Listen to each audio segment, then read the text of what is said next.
The Navy addressing several deaths by suicide on the USS George Washington. NBC News reporting the Navy's plan for repairing morale on a historic warship includes team building exercises like a video game competition, recreation, and moving sailors off the ship.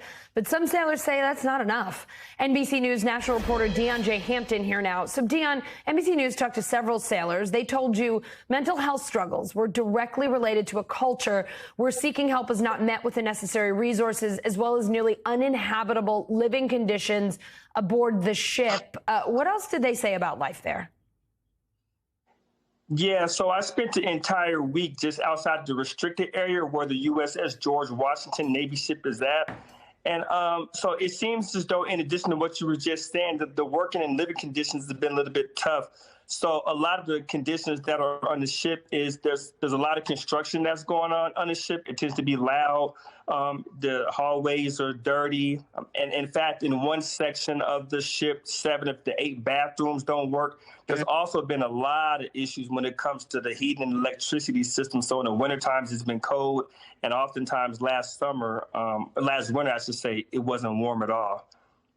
NBC News also talked to a Navy spokesperson. What did he say about boosting morale? I mean, considering what you're describing, video game competitions and recreation, it doesn't sound like that's going to fix that.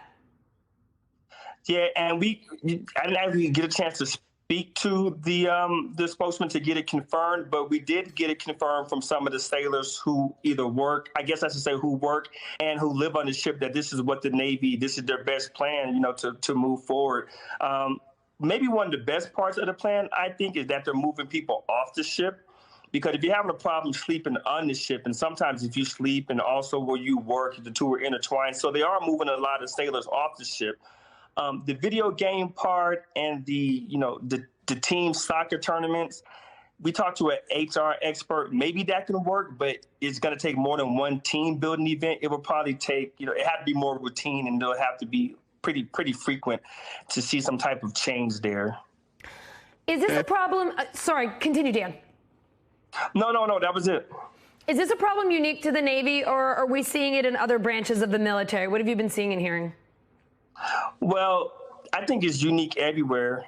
It's the military, but it's also just anywhere you go in society. You don't really know why people always take their lives unless they leave some type of note or something like that. And in these cases with the sailors on the USS George Washington, it doesn't seem like they did. But, this is a problem everywhere. But, it's hard to serve the country, and it's hard to protect and, put your life on the line every day. And that can weigh on people's, minds day in and day out, especially when you're on a ship. It sure is, and we are so very thankful for their service and also for your reporting. Deon, thanks so much. Have a good weekend. Thank you. And if you or someone you know is in crisis, you can call the National Suicide Prevention Lifeline. That's 800-273-8255, or you can text HOME to 741-741. Thanks for watching our YouTube channel. Follow today's top stories and breaking news by downloading the NBC News app.